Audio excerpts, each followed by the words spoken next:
Good morning all student. अपने देखो कल का चैप्टर चला था जिसके अंदर फ्रेऑन चल रहा था। फ्रेऑन किसे कहते हैं? जिसको अपन CFC नाम दिया था, CFC क्लोरोफ्लोरोकार्बन। फ्रेऑन क्या है? एल्केनो के पॉलीक्लोरोफ्लोरोबेंजनों को अपने क्या कहा था? फ्रेऑन कहा था। अर्थात अब इसका नामकरण है। इसको बनाया कैसे था? कार्बन टेट्राक्लोराइड की अभिक्रिया जब हाइड्रोजन ने इसके साथ हाइड्रोजन क्लोराइड के साथ करवाई थी एंटीमनी पेंटाक्लोराइड प्रेरक की उपस्थिति में, तो आपका फ्रेऑन 11 अपना प्राप्त हुआ था। यानी जब कार्बन टेट्राक्लोराइड की अभिक्रिया किसके साथ दवाई हाइड्रोजन क्लोराइड के साथ कराई जाती है और किस उत्प्रेरक की उपस्थिति में? एंटीमनी पेंटाक्लोराइड की उत्प्रेरक की उपस्थिति में करवाई जाती है, तो आपका फ्रेऑन 11 अपना प्राप्त होता है। अब इसका नामकरण है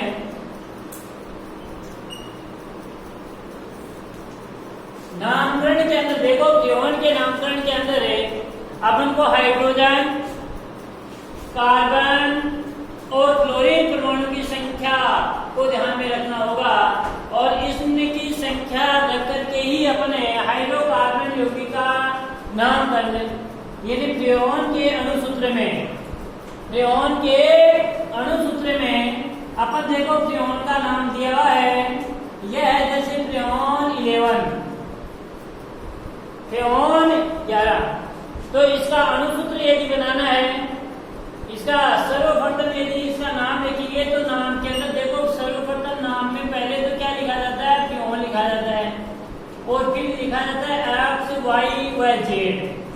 X का मतलब है फ्रेऑन अणु में उपस्थित कार्बन परमाणु की संख्या एक कम लिखेंगे, अर्थात फ्रेऑन अणु में उपस्थित कार्बन परमाणु की संख्या -1 क्या लिखेंगे? यानी जितने कार्बन की संख्या है फ्रेऑन अणु में, अणुसूत्र में फ्रेऑन के अणुसूत्र में जैसे कार्बन की संख्या 2 है, तो अपन क्या लिखेंगे? एक कम करके लिखेंगे। 2 है तो यहाँ अपन फ्रेऑन लिख करके यहाँ क्या लिखेंगे? 1 लिखेंगे। और यदि मानो यहाँ पर फ्रेऑन की कार्बन की संख्या यदि 1 ही है, तो इसका नामकरण लिखते समय अपन यहाँ पर क्या लिखेंगे? फ्रेऑन के अणुसूत्र में फ्रेऑन की संख्या 1 है, समझना देखना। यदि अणुसूत्र में फ्रेऑन की संख्या कितनी है बेटे? 1 है, तो यहाँ नामकरण के अंदर क्या लिखेंगे? अपन 1 में से 1 कम करके लिखेंगे। तो 1 - 1 में से 1 कम किया तो कितने बचे? 0 बचा। तो अपन यहाँ क्या लिखेंगे? 0। Y बराबर है फ्रेऑन अणु में उपस्थित हाइड्रोजन परमाणु की संख्या। हाइड्रोजन परमाणु की संख्या फ्रेऑन अणु के अंदर अपन को प्रदर्शित नहीं करनी है अणुसूत्र में, लेकिन यहाँ पर आपका होता है +1, 1 आपको लिखना है। क्या है? और Z बराबर है फ्रेऑन अणु में उपस्थित फ्लोरीन परमाणु की संख्या। फ्रेऑन अणु में उपस्थित फ्लोरीन परमाणु की संख्या जितनी भी है, जैसे फ्लोरीन की संख्या यहाँ पर 1 है तो यहाँ 1 लगाएंगे अपन। जो फ्लोरीन की संख्या यदि 2 है तो अपन 2 लगाएंगे, 4 है तो अपन 4 लगाएंगे। जितने भी फ्लोरीन की संख्या है उतने फ्लोरीन की संख्या अपन यहाँ लिखेंगे, बस सीधा सा नाम है। देखो फॉर एग्जाम्पल मैं आपको एक बार समझा देता हूं। जैसे ये अणुसूत्र है, एग्जाम के अंदर आ गया CFCl3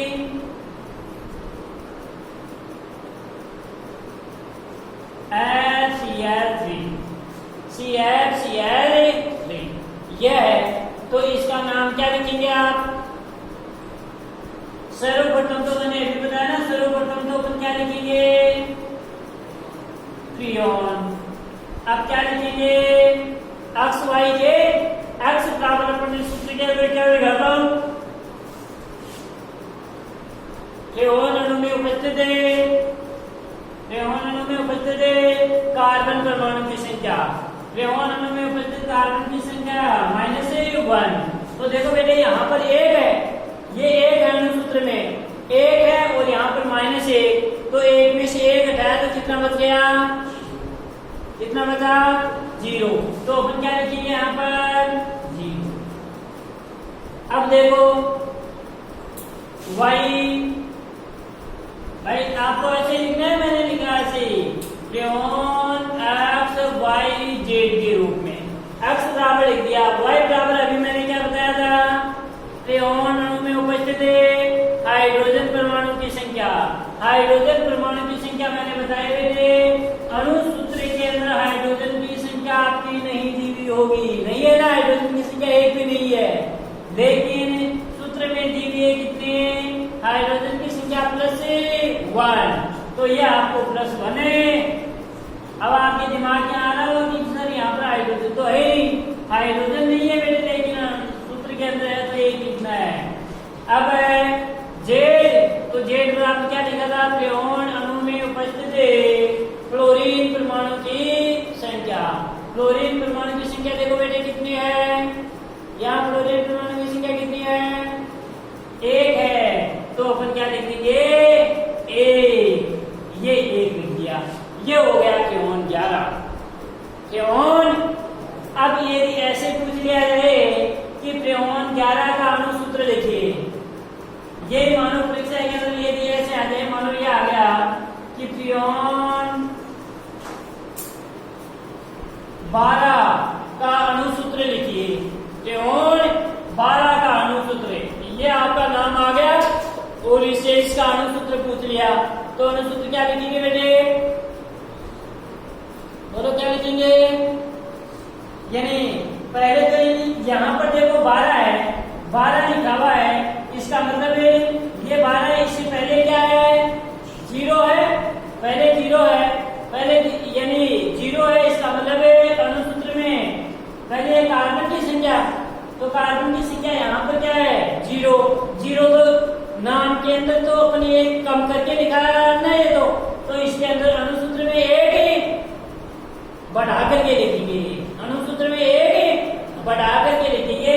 तो यहाँ पर क्या लिख दिया आपने, C लिख दिया, भाई यहाँ पर 0 है तो यहाँ पर तो देखो 1 था, इसको तो नाम में तो यानी कार्बन की संख्या को 1 कम करके लिखना है, नामकरण में तो कार्बन की संख्या को 1 कम करके लिखना है, और इसके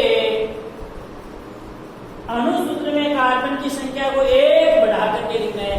जैसे यहाँ पर यदि कार्बन की संख्या 1 होती तो अपन क्या करते, यहाँ पर क्या करते 2 करते, 1 बढ़ा करके, तो C1 है। अब त्रिकोण अणु में ये 1 किसकी संख्या है, हाइड्रोजन की संख्या, तो हाइड्रोजन की संख्या क्या अणु सूत्र में दिखाएंगे क्या अपना हाइड्रोजन H, नहीं दिखाएंगे। अब देखो ये 2 किसकी है, फ्लोरीन परमाणु की संख्या, तो ये अपने फ्लोरीन की संख्या कितनी है 2 है, तो यहाँ पर FCF2 लिख दिया। अब आप सोचोगे ये Cl कहाँ से आ गया बेटे, क्लोरोफ्लोरोकार्बन को, तो जितने अब इसकी कार्बन की संयोजकता जितने कम पड़ रहे हैं ना, उतने क्या लगा दो Cl लगा दो। देखो आराम से इसे खोल दो, कार्बन चतुर्संयोजी होता है तो इस प्रकार से खोल दो बेटे। F कितने लग रहे हैं इसके 2, तो ये 2F लगा दिया आपने। अब कितने कम पड़ रहे हैं, जितने कम पड़ रहे हैं ना उतने क्या लगा दो Cl लगा दो, ये आपका Cl लगा दिया और ये Cl, तो Cl कितने लगाए अपने 2 लगाए, तो यहाँ पर ही ये क्या लिख दो Cl, बस ये इसका अणु सूत्र हो गया।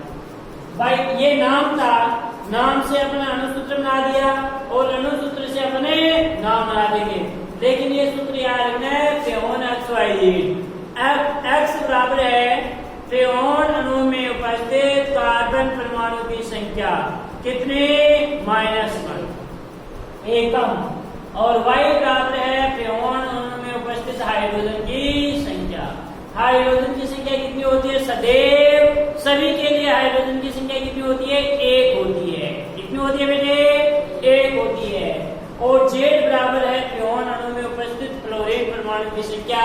फ्लोरीन की संख्या जितनी है उतने, 2 है 3 है 4 है, जितनी भी है उतने, और जितने संयोजकता ब्रिज के कम पड़ रहे हैं उतने क्या लगा देना है, क्लोरो लगा देना है, Cl लगा देना है, बस ये इतना ही काम है। समझ में आ गई ना।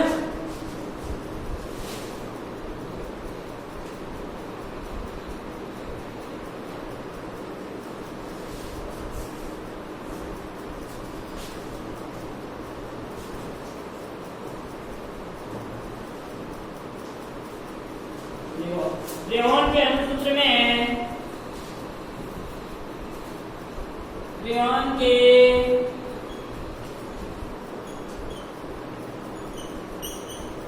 अनुसूत्र में उपस्थित carbon carbon hydrogen carbon hydrogen और क्लोरीन परमाणु की संख्या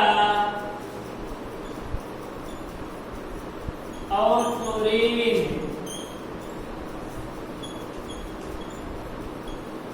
परमाणु की संख्या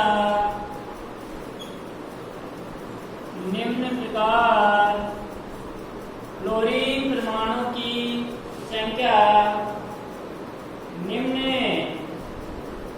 प्रकार से प्रयुक्त करते हैं। देखो इसके नाम लिखते इसमें सर्वप्रथम तो क्या लिखिएगा अपने हेऑन, यह है थियोन एक्स वाई बचे एक्स बराबर हेऑन अणु में उपस्थित कार्बन परमाणु की संख्या हेऑन अणु में उपस्थित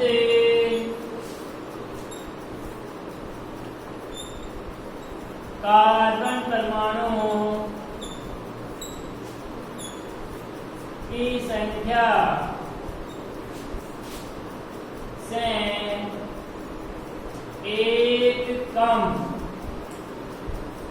अर्थात -1 एक कम करके लिखा जाता है।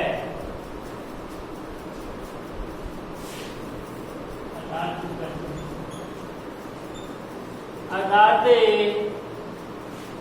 C-1 भाई कार्बन की संख्या जितनी है ना उसमें से एक कम करके दिखाया जाता है। Y बराबर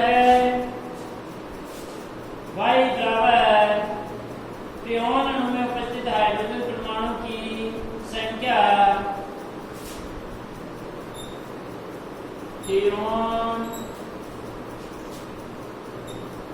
अणु में उपस्थित हाइड्रोजन परमाणु की संख्या कितनी है बेटे? हाइड्रोजन परमाणु की संख्या +1 यानी एक लिखनी है आपको, एक क्या करनी है? लिखनी है। और Z बराबर है हेऑन अणु में उपस्थित क्लोरीन परमाणु की संख्या हेऑन अणु में उपस्थित इसकी संख्या क्लोरीन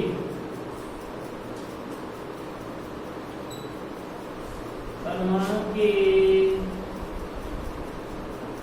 संख्या जितनी है ना, क्लोरीन परमाणु की संख्या यदि 2 है तो 2, 3 है तो 3, 4 है तो 4।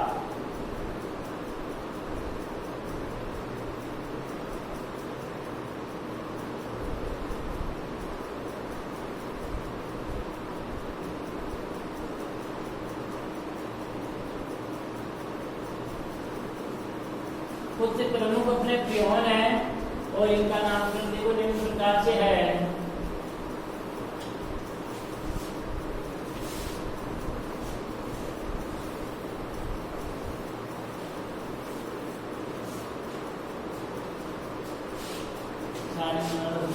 अणुसूत्र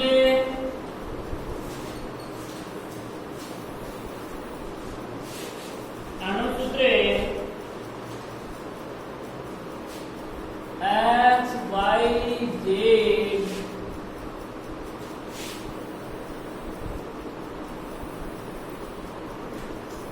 वह लास्ट में है फ्रियोन का नाम।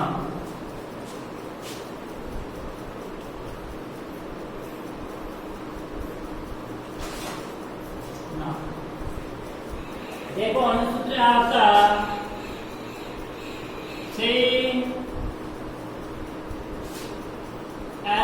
HCl3 यह है।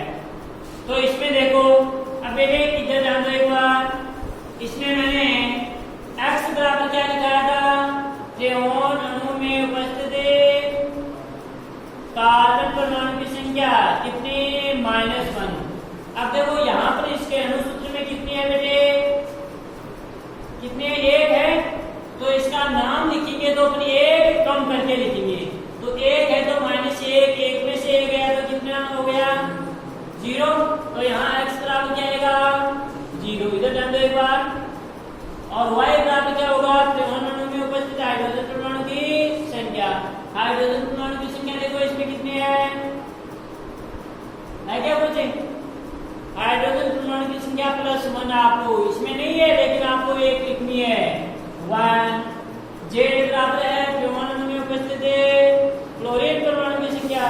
क्लोरीन परमाणु की संख्या कितनी है, देखो इसमें 1 है, जितनी है उतनी। तो 1 है तो यहाँ आपने 1 लिख दिया। अब देखो इसके नाम लिखेंगे तो सबसे पहले इसके नामकरण में सबसे पहले तो अपन फ्रियोन लिखेंगे।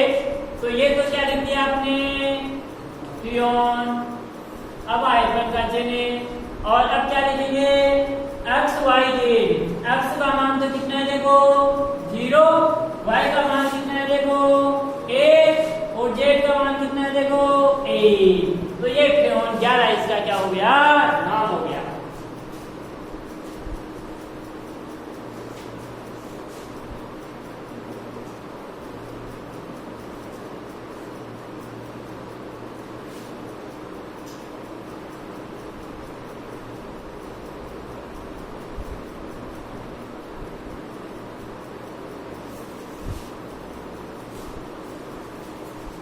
इसी प्रकार से जैसे आपका सेकंड है CF2 Cl2 CF2 Cl2 CF2। तो यहाँ पर देखो x का मान कितना है, कितना लिखो, यहाँ पर इसमें कितना है देखो x का मान, कार्बन की संख्या 1 है। तो यहाँ क्या लिखूं मैं, 0, क्योंकि 1 सूत्र में -1 है। तो 1 में 1 है तो क्या बचा, 0। हाइड्रोजन की संख्या आपको बस 1 लिखनी है। क्लोरीन परमाणु की Z बराबर कितनी है देखो, इसमें 1 था, इसमें कितना है 2। तो ये 2।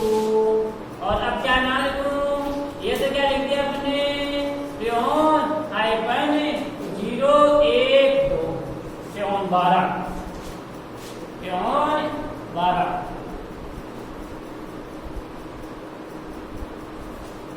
अब आपके दिमाग में आ रहा है ना, यहाँ पर देखो मैंने CF3 लगाया, यहाँ पर लगाया देखो CF2 और Cl2। क्लोरीन के यहाँ पर तो कितने लगाए हमने, 3, यहाँ पर कितने लगाए 2। क्यों, क्योंकि यहाँ पर क्लोरीन के कितने हो गए 2, 1 बढ़ गया ना। तो कार्बन तत्व संयोजी होता है तो 2 2 4, यहाँ पर देखो 3 1 4। अगला है C2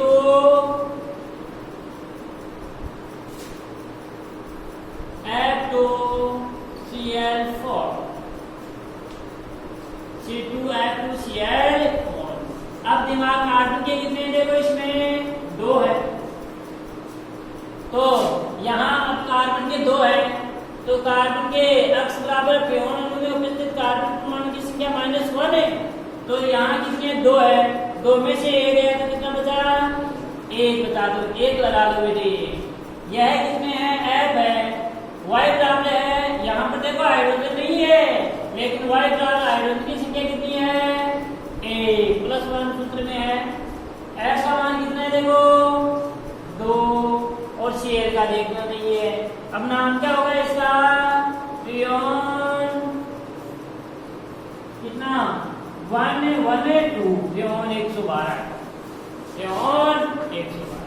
अब इधर ध्यान दो एक बात, ये फ्रियोन 112 है, उसके अंदर Cl के 4 कैसे लगे, देखो कार्बन कितने मिले इसमें 1 2 आपको एग्जाम में आए तो रफ कॉपी में इस प्रकार से आपको देख लेना है। कार्बन को चतुर्संयोजी करके बाद में है इसका अच्छी तरह से अणुसूत्र लिख देना है। इसमें एकल बंदी आते हैं सभी के मध्य। ये ऐप कितने लगे हुए हैं देखो, इसमें 2, एक है और ये आपका 2 है। अब जितने कम हो गए उतने हाइड्रोजन नहीं, इसमें जितने कम होते हैं उसके क्या लगाते हैं, क्लोरीन परमाणु लगाते हैं। तो ये खाली है तो इसको लगा दो Cl, इसके Cl, इसके Cl और इसके Cl। देखो 1 2 3 और 4 लगाएंगे क्लोरो, तो ये इसलिए अपने क्या लिख दिया, ये Cl4 लगाया। समझ में आ गई बात? यहाँ पर 2 था तो 2 लगाया, यहाँ 1 था तो यहाँ 3 लगाया। ठीक है ना? इसमें कार्बन के 2 है तो कार्बन के 2 इस प्रकार से श्रृंखला के रूप में आपको लिखना है और फिर कार्बन को चतुर्संयोजी करना है। इसी प्रकार से अगला जैसे ये आ गया मानो, अब मैं आपको ये दिखा देता हूं। मानो एग्जाम के अंदर आ गया फ्रियोन 113 का अणुसूत्र लिखिए। इधर ध्यान दो, यह आ गया फ्रियोन 113 नाम आ गया। अब इसका अणुसूत्र लिखना है। फ्रियोन 113 का एक 1 है, 13 का क्या लिखिए, अणुसूत्र लिखिए। तो इसमें 1 तो क्या है, कार्बन परमाणु की संख्या, 1 क्या है, हाइड्रोजन परमाणु की संख्या, और 3 क्या है, क्लोरीन परमाणु की संख्या। तो देखो यहाँ पर अणुसूत्र के अंदर पहले अपन कार्बन लिखेंगे, तो कार्बन की संख्या में कितनी लिखो, 2। यानी कार्बन की अणुसूत्र लिखते समय कार्बन की संख्या को 1 बढ़ा करके लिखना है। तो वहां पर 1 है तो इसमें अणुसूत्र में 1 बढ़ा करके कितनी लिखी है, 2। भाई यहाँ 2 होगी तभी तो -1 होगा, तभी 1 आया वहां पर। समझ में आ गई ना बात? अब है यहाँ वो 1 इसका हाइड्रोजन का, तो क्या मैं हाइड्रोजन लिखूं? नहीं, वो तो हाइड्रोजन को आपको ध्यान में रखना है। 3 किसके हैं, क्लोरीन के, तो ये क्लोरीन के क्या लगा दिए, 3। जितने कम पड़ रहे उतने क्या लगा दो, क्लोरो Cl लगा दो। तो पहले आपकी कितने लगाए ऐसे पता नहीं चलेगा, तो आप कार्बन को 2 कार्बन, दोनों कार्बन को इस प्रकार से खोल लेना बेटे। खोल करके भाई दोनों कार्बन खोले और खोल करके अब इसकी चतुर्संयोजकता पूरी कर दो इस प्रकार से। इधर ध्यान दो, ये फ्लोरीन की कितने 3 है, तो 1 2 और 3 तो इसके लगा दिए।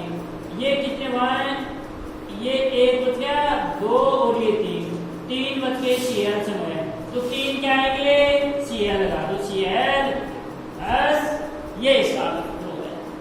समझ में आ गई ना बात है? और ऐसे देख लेना कि यह आपके फ्लोरीन परमाणु की संख्या कितनी है, ये तो कार्बन X बराबर कार्बन की संख्या उसमें 1 है, तो यहाँ पर कार्बन की संख्या कितनी आएगी, 1। देखो इसमें हाइड्रोजन की 1 कितनी है, क्लोरीन की कितने हैं, 3। ये फ्रियोन 113 का क्या हो गया, अणुसूत्र हो गया। इसी प्रकार से फ्रियोन 114 का भी लिख सकते हैं आप, हैं? जैसे ये है C2H C2H4Cl2, इसका क्या होगा, देखो कार्बन की कितनी है, देखो 1, हाइड्रोजन की 1 है और क्लोरीन की कितने हैं, 4। इस प्रकार से अब इसका नाम क्या होगा, ये तो क्या लिखा आपने, फ्रियोन हाइपन है कितना, 1 है 4 114।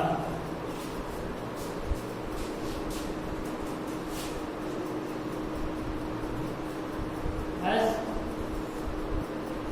इस प्रकार से आपको ध्यान रखना है थोड़ा सा।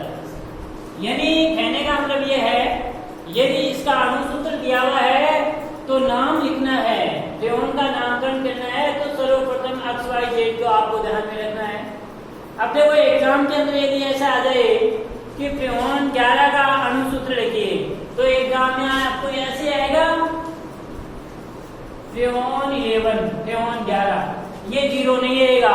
तो आप पहले क्या करेंगे, ये फ्रेऑन है ना, इसे अपन 011 कर सकते हैं। कोई अंतर है क्या? नहीं है, जिसके कारण से समझ में आ जाएगा। 0 है, इसका मतलब कार्बन की संख्या कितनी है? 1 है, तो C लिख देंगे। फिर ये 1 हाइड्रोजन के, ये F है, बस आराम से आ जाएगा। लेकिन ये थोड़ा सूत्र आपको ध्यान रखना है और फिर आराम से इसको बस हल करते रहना है कि x, y, z बराबर क्या है, x बराबर क्या है, y बराबर क्या है और z बराबर क्या है। यानी अणुसूत्र में इसका यदि अणुसूत्र अपन लिखेंगे, अणुसूत्र में कार्बन की संख्या को 1 बढ़ा करके लिखना है और इसके नाम में कार्बन की संख्या को 1 कम करके आपको लिखना है। ये इतना ही ध्यान रखना है। ये था अपना क्या, फ्रेऑन। फ्रेऑन के नाम पर इंपोर्टेंट है बेटे, क्वेश्चन इसमें से है, पूछा जाता है।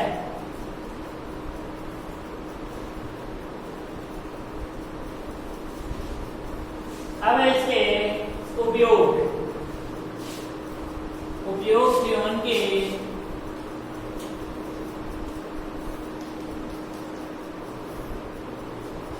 उपयोग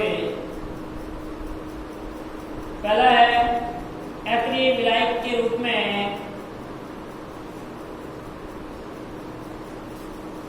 अक्रिय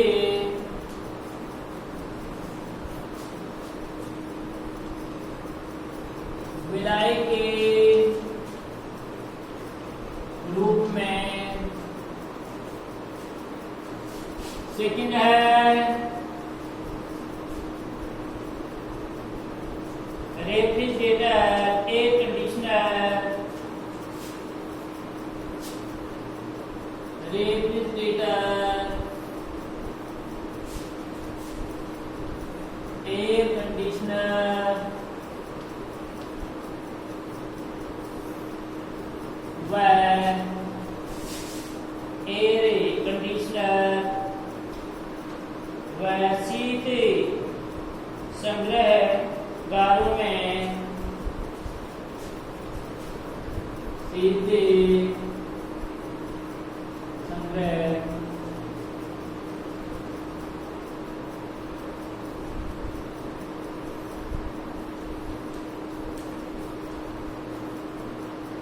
गारों में प्रशीतक के रूप में।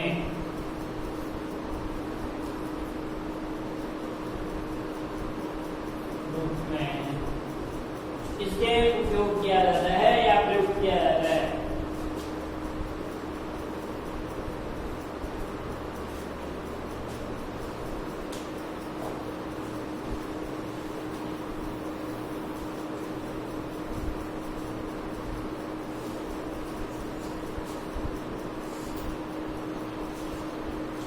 सीधे संग्रह गारों के अंदर भी इसका उपयोग किया जाता है। अगला है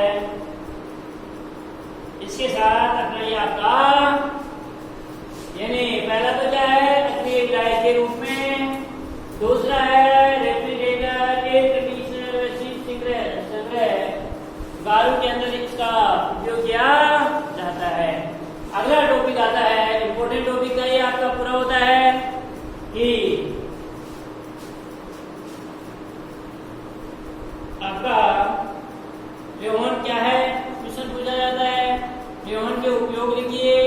अब ये भी पूछा जाता है कि एयर कंडीशनर के अंदर किसका उपयोग किया जाता है, अक्रिय विलायक के रूप में किसका उपयोग किया जाता है और इसका नामकरण पूछा जाता है। अगला आता है अपना CNG।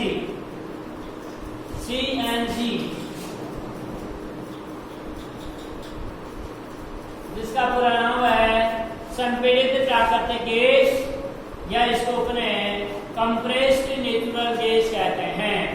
CNG compressed natural gas. CNG को CNG देखो, एक तो LPG होती है और एक अपनी CNG होती है। LPG का पूरा नाम होता है बेटे लिक्विफाइड पेट्रोलियम गैस। LPG को गैस सिलेंडरों में भरा जाता है। CNG हल्की होती है।